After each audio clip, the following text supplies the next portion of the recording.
വേദിയിലുള്ള Suran sir, പ്രിയപ്പെട്ട സുഹൃത്ത് സണ്ണിയം കപ്പിക്കാട്, മലയാളത്തിലെ കവിയും പത്രാധിപരും ആത്മീയതയെ പൊതുമണ്ഡലത്തിൽ ധാരാളമായി പൊതുവായി മനുഷ്യർക്ക് സംവേദനം ചെയ്യുന്ന ഭാഷയിൽ എഴുതുന്ന എഴുത്തുകാരൻ വിജി തമ്പി, വേദിയിലുള്ള മറ്റു പ്രമുഖരെ, പ്രിയപ്പെട്ട സഹോദരി സഹോദരന്മാരെ, അസ്സലാമു അലൈക്കും വറഹ്മത്തുള്ളാഹി വബറകാതുഹു. നമ്മളുടെ എല്ലാവരുടെയും മേൽ ദൈവത്തിൻ്റെ രക്ഷയും കരുണയും സമാധാനവും ഉണ്ടാകട്ടെ എന്ന് പ്രാർത്ഥിക്കുന്നു. മുഹമ്മദ് നബിയുടെ ജീവിതത്തെക്കുറിച്ച് ധാരാളം സംസാരങ്ങൾ, പലരുടെ സംസാരങ്ങളിലായി ധാരാളം വിഷയങ്ങൾ ഇവിടെ കടന്നു വന്നു കഴിഞ്ഞു. പ്രിയ സുഹൃത്ത് സണ്ണിയം കപ്പിക്കാട് പറഞ്ഞ ഒരു കാര്യത്തിൻ്റെ ചുവട് പിടിച്ച് തുടങ്ങാനാണ് ഞാൻ ആഗ്രഹിക്കുന്നത്. പ്രവാചകനായാലും ഇത്തരത്തിലുള്ള ചരിത്ര പുരുഷന്മാരെല്ലാം പ്രസക്തരാവുന്നത്, നമുക്കെന്തുകൊണ്ടവർ പ്രസക്തരാവുന്നു? ഒരുപക്ഷെ അവരെ പിന്തുടരുന്ന വിശ്വാസികൾക്ക് അവർ ആധാരമാക്കുന്ന വിശ്വാസത്തിൻ്റെ പുണ്യപുരുഷന്മാരെന്നോ ആധാര വ്യക്തിത്വങ്ങളെന്നോ നിലക്ക് അവർ പ്രസക്തരായിരിക്കും. അതിനപ്പുറത്ത് എല്ലാ മനുഷ്യർക്കും ഇവർ ഏതു നിലക്കാണ് പ്രധാനമാവുന്നത് എന്ന് ചോദിച്ചാൽ, സണ്ണി സൂചിപ്പിച്ചതുപോലെ ചില മൂല്യങ്ങൾ ഇത്തരം മനുഷ്യർ മുന്നോട്ട് വെക്കുന്നു എന്നതാണ്. ഇത്തരമൊരു സദസ്സിലിരിക്കുമ്പോൾ, ഇത്തരമൊരു സദസ്സിൽ നിന്ന് പിരിഞ്ഞു പോകുമ്പോൾ നമുക്ക് ലഭിക്കേണ്ടത് പ്രവാചകൻ മുഹമ്മദ് എന്ത് സവിശേഷ മൂല്യമാണ് അക്കാലത്തിനും എക്കാലത്തേക്കുമായി അല്ലെങ്കിൽ നമുക്ക് വേണ്ടി നൽകിയത് എന്ന് എത്രയെങ്കിലും അളവിൽ അറിയുക എന്നതാണ്. എല്ലാ മതങ്ങളുടെയും അന്തസ്സത്ത ഒന്നായിരിക്കെ തന്നെ ഇന്നുള്ള അതിൻ്റെ രൂപങ്ങൾ, അതിൻ്റെ പ്രത്യക്ഷങ്ങൾ, ഇത് തമ്മിൽ ഒരുപാട് വൈവിധ്യങ്ങളും വൈരുദ്ധ്യങ്ങളും അകമേയുള്ള സംവാദങ്ങളും ഒക്കെയുണ്ട്. ഇതൊക്കെ മനസ്സിലാക്കുക എന്നത് സാംസ്കാരികമായ പ്രബുദ്ധതയുള്ള ഒരു ജീവി എന്ന നിലക്ക് നമുക്ക് പ്രധാനമാണ്. മുഹമ്മദ് നബിയുടെ വ്യക്തിത്വത്തിൻ്റെയും സന്ദേശത്തിൻ്റെയും ഏറ്റവും വലിയ സവിശേഷതയായി ഞാൻ മനസ്സിലാക്കുന്നത്, ജീവിതത്തിൻ്റെ എല്ലാ മണ്ഡലങ്ങളോടും സംസാരിച്ച, അതിലെല്ലാം ഇടപെട്ട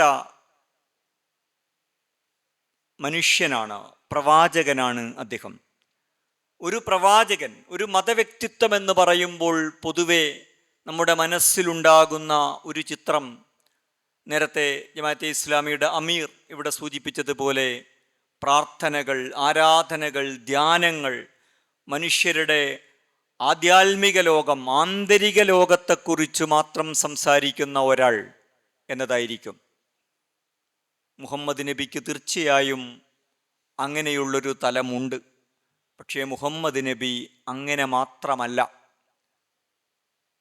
അമീർ നേരത്തെ സൂചിപ്പിച്ചതുപോലെ മനുഷ്യൻ്റെ ഭൗതികമായ ലൗകികമായ ജീവിതം, അതിൻ്റെ അധികാര സ്ഥാപനങ്ങൾ, ഭരണകൂടം, ഇതിലെല്ലാം ഇടപെട്ടിരുന്ന വ്യക്തിത്വമായിരുന്നു അദ്ദേഹമെന്ന് കാണാൻ കഴിയും.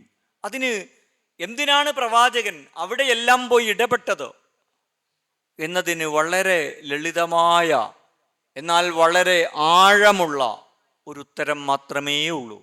അത് മനുഷ്യജീവിതം അതെല്ലാം ഉള്ളതാണ്. പ്രവാചകൻ നിയോഗിക്കപ്പെടുന്നത് എന്തിലേക്കാണ്? മനുഷ്യരുടെ ജീവിതത്തിലേക്കാണ്. ആ ജീവിതത്തിൻ്റെ ഏതെങ്കിലും ഒരു പാർശ്വത്തിലേക്കല്ല. നമ്മൾ പൊതുവെ ഇന്ന് കാര്യങ്ങൾ മനസ്സിലാക്കുന്നത് അങ്ങനെയാണ്. സ്പെഷ്യലൈസേഷനുകളുടെ കാലമാണ്. ആത്മീയതയ്ക്ക് ചിലർ, രാഷ്ട്രീയത്തിന് വേറെ ചിലർ, ഭൗതിക കാര്യങ്ങൾക്ക് വേറെ. അത് ശരിയോ തെറ്റോ എന്നതൊക്കെ മറ്റൊരു കാര്യമാണ്. നമ്മളിവിടെ മനസ്സിലാക്കാൻ ശ്രമിക്കുന്നത്. എല്ലാം ഒരുപോലെയല്ല, എല്ലാം ഒരുപോലെയാകണമെന്ന് നമ്മൾ ശഠിക്കേണ്ടതുമില്ല. എല്ലാം ഒരുപോലെയല്ല എന്ന് പറയുമ്പോഴേക്ക് നമ്മൾ പ്രകോപിതരാവുക അല്ലെങ്കിൽ ഭീതിയുള്ളവരാവുകയോ, ഇതാ ഇപ്പോൾ ഈ വാക്കിനു പിറകെ അസമാധാനങ്ങൾ പൊട്ടിപ്പുറപ്പെടും എന്ന് ആശങ്കിക്കുകയോ ചെയ്യേണ്ടതില്ല. ഓരോ വ്യത്യസ്തതയെയും വ്യത്യസ്തതയായി നോക്കിക്കാണുകയും മനസ്സിലാക്കുകയും ചെയ്യുക എന്നതാണ് പ്രബുദ്ധത എന്നത്. അതാണ് ഉത്ബുദ്ധത. അതിനോട് നമ്മൾ എന്ത് സമീപനം സ്വീകരിക്കുന്നു അത് മറ്റൊരു കാര്യമാണ്. അപ്പോൾ പ്രവാചകൻ മനുഷ്യജീവിതത്തിൻ്റെ എല്ലാ തലങ്ങളിലും ഇടപെട്ടിരുന്ന ഒരു വ്യക്തിത്വമാണ്, ചരിത്രപുരുഷനാണ്. ദൈവത്തിനാൽ നിയോഗിതനായതെന്ന് സ്വയം അവകാശപ്പെടുകയും അങ്ങനെ മനുഷ്യരോട് സംസാരിക്കുകയും ചെയ്തിരുന്ന ഒരാളാണ്. പ്രവാചകനെക്കുറിച്ചുള്ള വിമർശനങ്ങൾ ഇന്ന് ധാരാളമുണ്ട്. പക്ഷെ ആ വിമർശനങ്ങളുടെ ഒരാകസാരം അല്ലെങ്കിൽ അതിൻ്റെ ഒരു മർമ്മം എന്താണെന്ന് ചോദിച്ചാൽ, ഇങ്ങനെ പ്രവാചകനെ മനസ്സിലാക്കാൻ കഴിയാത്തത് കൊണ്ടാണ്. പ്രവാചകൻ ഇസ്ലാം വാളുകൊണ്ട് പ്രചരിച്ചു എന്ന ആരോപണം മാത്രമല്ല, സണ്ണിയുടെ പറഞ്ഞു, പ്രവാചകൻ യുദ്ധം ചെയ്തിട്ടുണ്ട്. കാരണം അന്നത്തെ രാഷ്ട്രീയ മണ്ഡലത്തിൽ യുദ്ധമുണ്ട്. അധികാരമാർക്കാണെന്ന് തീരുമാനിക്കുന്നതിൽ യുദ്ധം നിർണായകമായിരുന്നൊരു കാലമാണത്. അവിടെ സമാധാനത്തെക്കുറിച്ച് മാത്രം സംസാരിക്കുന്ന ഒരാൾക്ക് അധികാരത്തിലും രാഷ്ട്രീയത്തിലും ഒന്നും ചെയ്യാൻ കഴിയാതെ അതിൻ്റെ പുറത്തു നിന്ന് മാത്രം സംസാരിക്കുന്ന ഒരാളായി പ്രവർത്തിക്കാനേ കഴിയുകയുള്ളൂ. അങ്ങനെയല്ല പ്രവാചകനെ സ്വയം മനസ്സിലാക്കുന്നത്. പ്രവാചക വ്യക്തിത്വത്തിൻ്റെ രണ്ടാമത്തെ സവിശേഷത സന്തുലിതത്വമാണ്. ഒന്നിലും പ്രവാചകൻ അദ്ദേഹത്തിൻ്റെ ജീവിതം, അദ്ദേഹത്തിൻ്റെ സന്ദേശം, അദ്ദേഹം സമർപ്പിച്ച മാതൃക അതിരുകവിയുന്നില്ല. പ്രാർത്ഥനയുണ്ട് എന്നു കരുതിയിട്ട് പ്രാർത്ഥനയേ പ്രാർത്ഥന, അങ്ങനെയില്ല. ധ്യാനമുണ്ടെന്നു കരുതിയിട്ട് ധ്യാനമേ ജീവിതം. ജീവിതത്തിൻ്റെ എല്ലാ കാര്യത്തിലും ഒരു പ്രാർത്ഥനയുണ്ട്, അതിനൊരു ധ്യാനാത്മകതയുണ്ട് എന്ന അർത്ഥത്തിൽ അത് ശരിയാകുമെന്നല്ലാതെ ജീവിതമാകെ കൂടി ആചാരങ്ങളും അനുഷ്ഠാനങ്ങളും ഉപാസനകളുമാണ് എന്ന ആത്യന്തികത അവിടെയില്ല.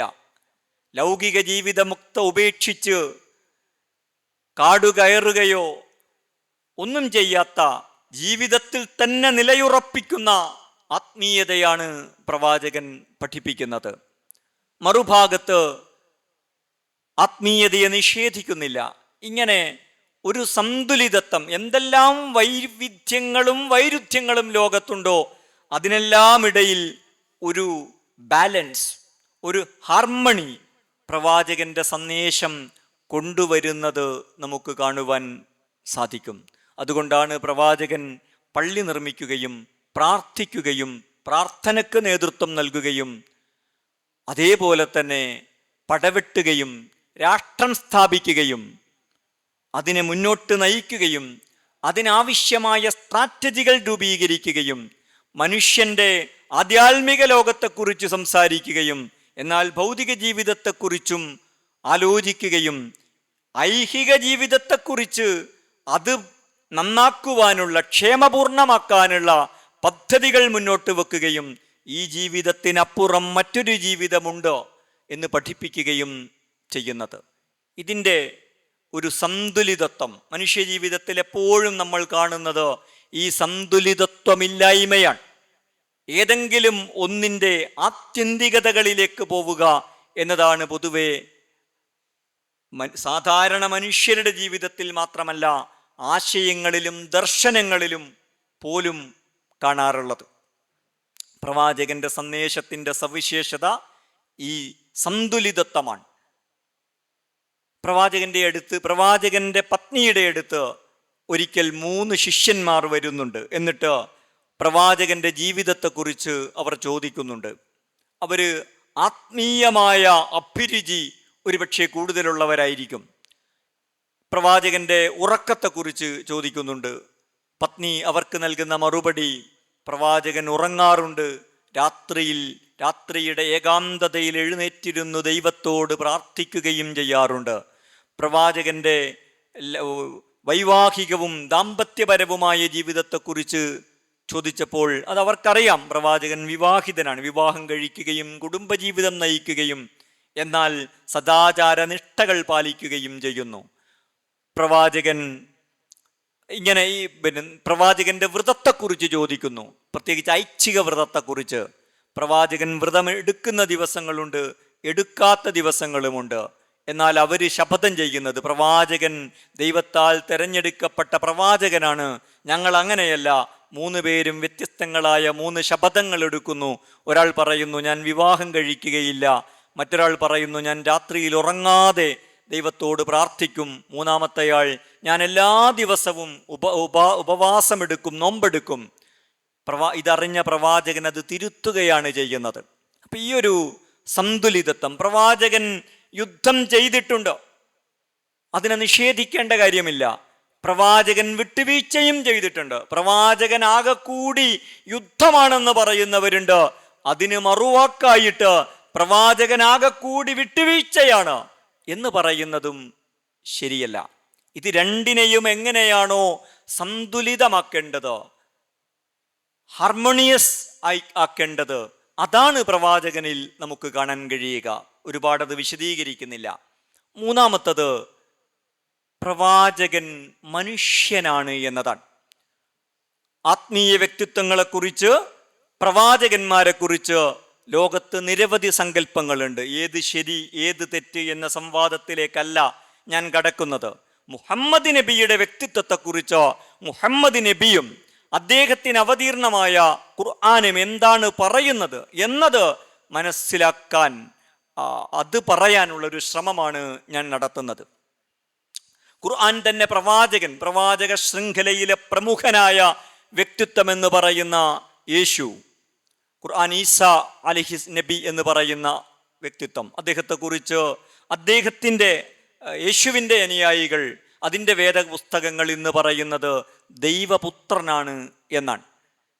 ഇന്ത്യൻ പാരമ്പര്യത്തിലെ പ്രവാചക കാര്യങ്ങളെക്കുറിച്ച്, അതിൻ്റെ അംശങ്ങളെക്കുറിച്ച് നേരത്തെ ഇവിടെ സൂചിപ്പിക്കുകയുണ്ടായി. പക്ഷെ അത് ഇന്ന് ഇന്ത്യയിൽ വ്യവഹരിക്കപ്പെടുന്നത് അവതാരങ്ങൾ, ഇസ്ലാം പ്രവാചകന്മാരെന്ന് മനസ്സിലാക്കുന്ന ആ സ്വഭാവമുള്ള വ്യക്തിത്വങ്ങളെക്കുറിച്ച്, പ്രത്യേകിച്ച് ഇന്ത്യൻ പാരമ്പര്യത്തിൽ പറയുന്നത് ധർമ്മം ക്ഷയിക്കുമ്പോഴെല്ലാം ധർമ്മത്തിൻ്റെ സമസ്ഥാപനത്തിന് വേണ്ടി ദൈവം ഭൂമിയിൽ അവതരിക്കും എന്നാണ്. ഖുർആൻ പഠിപ്പിക്കുന്നത് ധർമ്മം ക്ഷയിക്കുമ്പോൾ അതിൻ്റെ സമസ്ഥാപനത്തിന് വേണ്ടി മനുഷ്യരായ പ്രവാചകന്മാരെ ദൈവം നിയോഗിക്കും. അവർ മനുഷ്യരാണ് എന്നതാണ്. അപ്പോൾ എന്തുകൊണ്ടാണ് മനുഷ്യരായ പ്രവാചകന്മാർ? ഇതിനും ഖുർആൻ യുക്തിപരമായൊരു ഉത്തരം പറയുന്നുണ്ട്. പ്രവാചകന്മാരെ നിയോഗിക്കുന്നത് അവരുടെ അപദാനങ്ങൾ വാഴ്ത്താനും പുകഴ്ത്താനും വേണ്ടി മാത്രമല്ല, മറിച്ച് നിങ്ങളുടെ ജീവിതത്തിന് വെളിച്ചവും മാതൃകയും ആയിത്തീരുവാൻ വേണ്ടിയാണ്. എങ്ങനെ ജീവിക്കണമെന്നതിന് മൂല്യങ്ങളുടെ പ്രഘോഷണങ്ങൾ മാത്രം മതിയാവുകയില്ല. ആ മൂല്യത്തെ ഡൗൺ ടു എർത്ത്, മണ്ണിലേക്ക്, നമ്മുടെ ജീവിതത്തിലേക്ക്, മൂർത്തമായ യാഥാർത്ഥ്യങ്ങളിലേക്ക് വിവർത്തനം ചെയ്യണം, കൊണ്ടുവരണം. അത് പറയുന്നതിനേക്കാൾ പ്രയാസം പിടിച്ചൊരു കാര്യമാണ്. ലോകത്ത് സമാധാനം വേണം, മനുഷ്യരോട് സഹവർത്തിത്വം പുലർത്തണം, സാഹോദര്യം വെച്ച് പുലർത്തണമെന്നൊക്കെ പറയാം. പക്ഷെ അത് ഒരു സന്ദർഭത്തിലേക്ക്, ഒരു പ്രായോഗിക യാഥാർത്ഥ്യങ്ങളിലേക്ക്, ഹാർഷ് റിയാലിറ്റികളിലേക്ക് വരുമ്പോൾ അതിന് പലതരത്തിലുള്ള പ്രശ്നങ്ങളും പ്രതിസന്ധികളുമുണ്ട്. പറയുന്ന അത്ര എളുപ്പമല്ലാതെ അതിന് പ്രായോഗിക മാതൃക വേണം. വേദപുസ്തകങ്ങൾ മാത്രം പോരാ. അതുകൊണ്ടാണ് ദൈവം ഗ്രന്ഥം അവതരിപ്പിക്കുക മാത്രമല്ല ചെയ്തത്, അതിൻ്റെ പ്രായോഗിക മാതൃകയായിട്ട് അക്ഷരങ്ങൾ മാത്രമല്ല, അതിന് ജീവിക്കുന്ന മാതൃക കൂടിയായിട്ട് പ്രവാചകന്മാരെ നിയോഗിക്കുന്നത്. അവർ മനുഷ്യരാണ്. പക്ഷെ അത് ആവർത്തിച്ച് ഖുർആൻ പറയുന്നൊരു കാര്യമാണ്. അവരങ്ങാടിയിലൂടെ നടക്കുന്നു, അവർ ഭക്ഷണം കഴിക്കുന്നു, അങ്ങാടിയിലൂടെ നടക്കുന്നു. ഈ ഇതൊരു എതിരാളികളുടെ ആക്ഷേപമായും ഖുർആൻ ഉദ്ധരിക്കുന്നുണ്ട്, ഖുർആന്റെ സ്വതന്ത്രമായ പ്രസ്താവനയായും ഉദ്ധരിക്കുന്നുണ്ട്. ഈ ഭക്ഷണം കഴിക്കുക എന്ന് പറയുന്നത് നമ്മുടെ ജൈവികമായ സവിശേഷതയെ കുറിക്കുന്ന ഒരു കാര്യമാണ്. അങ്ങാടിയിലൂടെ നടക്കുക എന്ന് പറയുന്നത് മനുഷ്യന്റെ സാമൂഹിക ജീവിതത്തിൻ്റെ ഒരു അടയാളമാണ്. ഇതെല്ലാം ഉള്ളവരാണ് പ്രവാചകന്മാർ. പ്രവാചകൻ മുഹമ്മദും അങ്ങനെയാണ്. ആ പ്രവാചകന്മാരെ മനുഷ്യാതീതമായ തലത്തിലേക്ക് ഉയർത്തുക എന്നത് ആ പ്രവാചക വ്യക്തിത്വത്തോടും സന്ദേശത്തോടും ചെയ്യുന്ന അക്രമവും അട്ടിമറിയുമാണ് എന്നതാണ് വിശുദ്ധ ഖുർആൻ പഠിപ്പിക്കുന്നത്. ഇസ്ലാമിക സന്ദേശത്തിൻ്റെ വാഹകൻ തീർച്ചയായും പ്രവാചകൻ മുഹമ്മദാണ്. അതുകൊണ്ടാണ് പ്രവാചകൻ വളരെ പ്രസക്തനാവുന്നത്. പക്ഷെ ആ സന്ദേശത്തിൻ്റെ കേന്ദ്രം പ്രവാചകനല്ല. ഇത് നമ്മൾ വേർതിരിച്ച് മനസ്സിലാക്കേണ്ട ഒരു കാര്യമാണ്. ആ സന്ദേശത്തിൻ്റെ കേന്ദ്രം ഏകനായ ദൈവമാണ്. പ്രവാചകൻ നിരന്തരം ആവർത്തിച്ച് പ്രവാചകനെക്കുറിച്ച്, പ്രവാചക വ്യക്തിത്വത്തെക്കുറിച്ച്, അതിൻ്റെ അത്ഭുതങ്ങളെക്കുറിച്ചല്ല സംസാരിക്കുന്നത്, ദൈവത്തെക്കുറിച്ചാണ്, ദൈവത്തിൻ്റെ അത്ഭുതത്തെക്കുറിച്ചാണ്. ഇത് പ്രവാചക ചരിത്രവും ഖുർആനും പഠിച്ചാൽ നമുക്ക് വളരെ വ്യക്തമാവുന്നൊരു കാര്യമാണ്.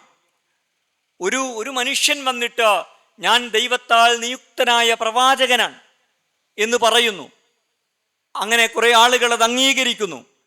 അപ്പൊ സ്വാഭാവികമായും ആ ഒരു സംസ്കാരത്തിൻ്റെ കേന്ദ്രം ആ മനുഷ്യനായി തീരുക എന്നത് വളരെ സ്വാഭാവികമാണ്. അങ്ങനെയല്ല പ്രവാചകൻ നിർമ്മിച്ച ഒരു സംസ്കൃതി. ആ സംസ്കൃതിയുടെ കേന്ദ്രം പ്രവാചകനല്ല, പ്രവാചകൻ പഠിപ്പിച്ച ഏകനായ ദൈവമാണ്. അതുകൊണ്ടാണ് പ്രവാചകൻ, നേരത്തെ ഇവിടെ സുരൻ സാറൊക്കെ പറഞ്ഞതുപോലെ 63-ാമത്തെ വയസ്സിൽ മരണപ്പെട്ടപ്പോൾ പ്രവാചകന്റെ അനുയായികളിൽ പലർക്കും അത് ഉൾക്കൊള്ളാൻ സാധിച്ചില്ല, പല കാരണങ്ങളാൽ.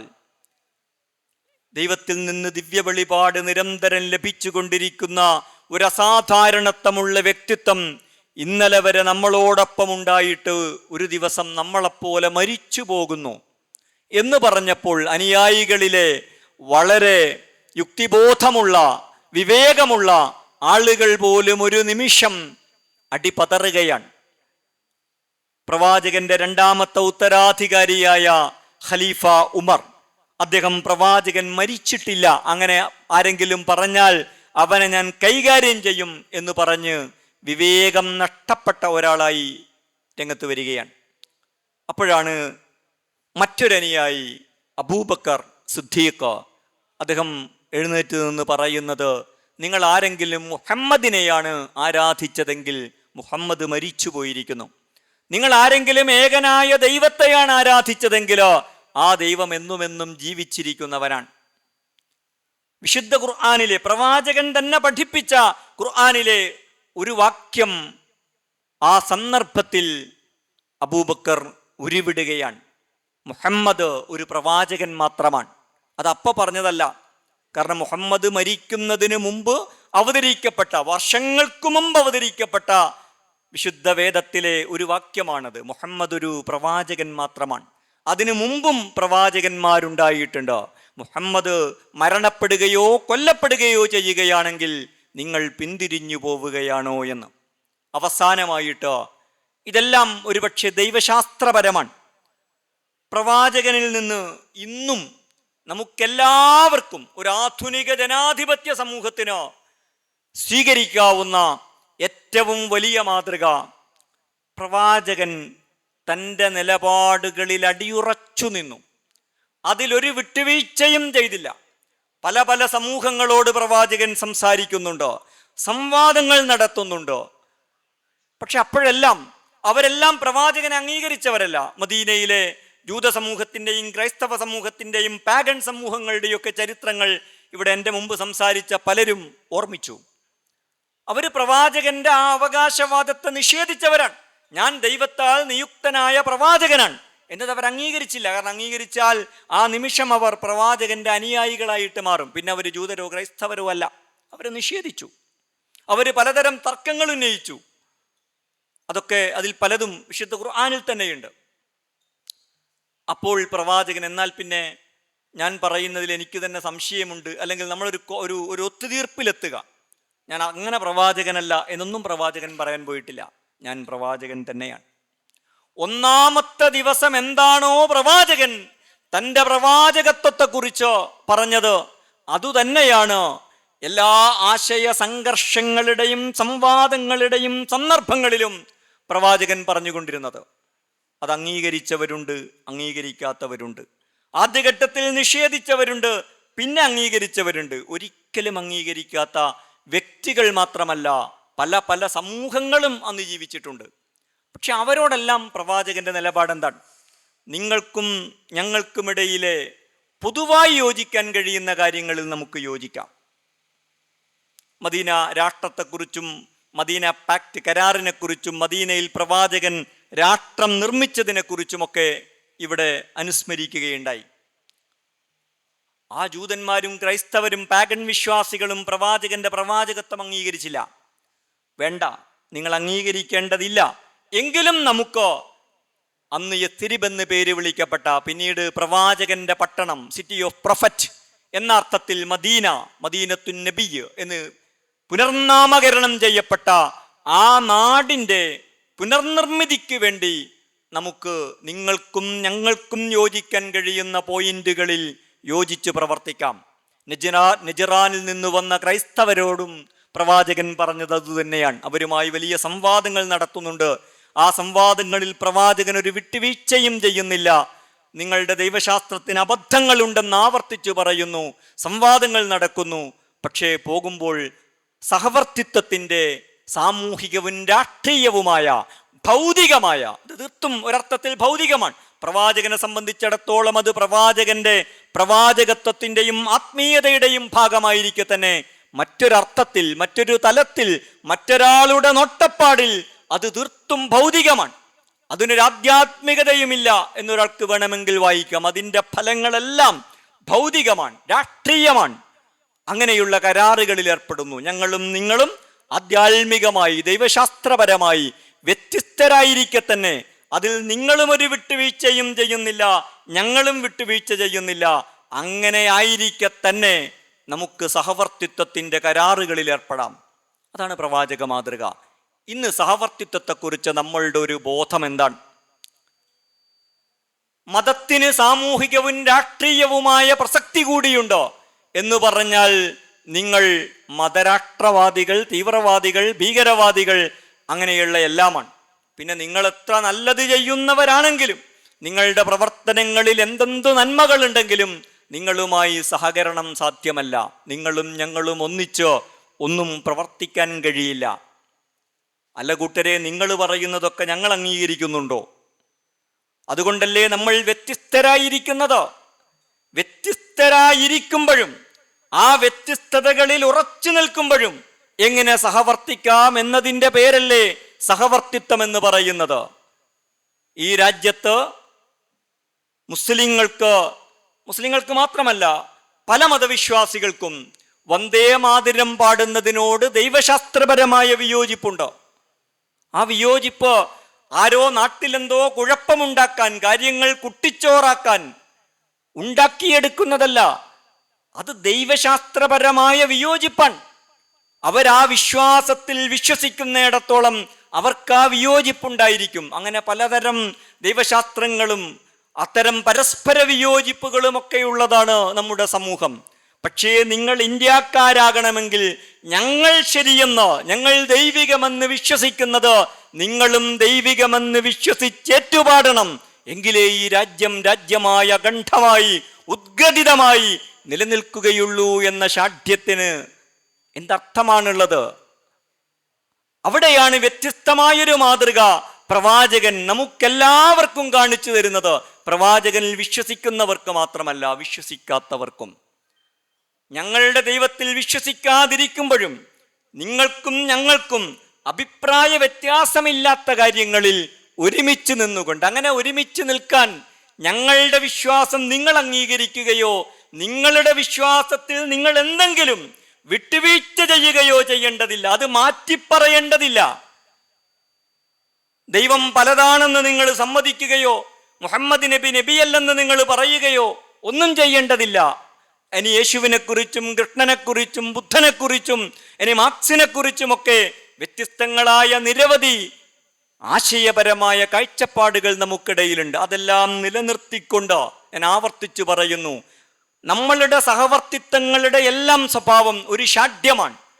നിങ്ങളുടെ വിശ്വാസങ്ങളിൽ, നിങ്ങളുടെ ആശയങ്ങളിൽ നിങ്ങൾ വിട്ടുവീഴ്ച ചെയ്യണം. ഇതല്ല പ്രവാചകൻ പഠിപ്പിക്കുന്നത്. പ്രവാചകന്റെ ആശയങ്ങളിൽ ഒരു വിട്ടുവീഴ്ചയും ചെയ്തില്ല. മറ്റൊരാളോടും അവരുടെ ആശയങ്ങളിൽ ഒരു വിട്ടുവീഴ്ചക്കും ആവശ്യപ്പെട്ടില്ല. എന്നിട്ട് പരസ്പര സഹവർത്തിത്വത്തിൻ്റെ അത്യുജ്വലങ്ങളായ മാതൃക ലോകത്തിന് കാണിച്ചു കൊടുത്തു. ഇതായിരിക്കും ഒരുപക്ഷെ ഒരാധുനിക സമൂഹത്തിന്, ഒരു ജനാധിപത്യ സമൂഹത്തിന്, ഒരു ബഹുസ്വര സമൂഹത്തിന്, അതിലെല്ലാവർക്കും, അതിലെ എല്ലാ കക്ഷികൾക്കും പ്രവാചകനിൽ നിന്ന് പഠിക്കാൻ കഴിയുന്ന ഏറ്റവും വലിയ, പകർത്താൻ കഴിയുന്ന, കൊളുത്തിയെടുക്കാൻ കഴിയുന്ന ഏറ്റവും വലിയ മാതൃക എന്ന വിചാരം പങ്കുവെച്ചുകൊണ്ട് അവസാനിപ്പിക്കുന്നു. അഭിവാദ്യങ്ങൾ. വാഹൃദ അവന അൽഹംദുലില്ലാഹി റബ്ബിൽ ആലമീൻ. അസ്സലാമു അലൈക്കും.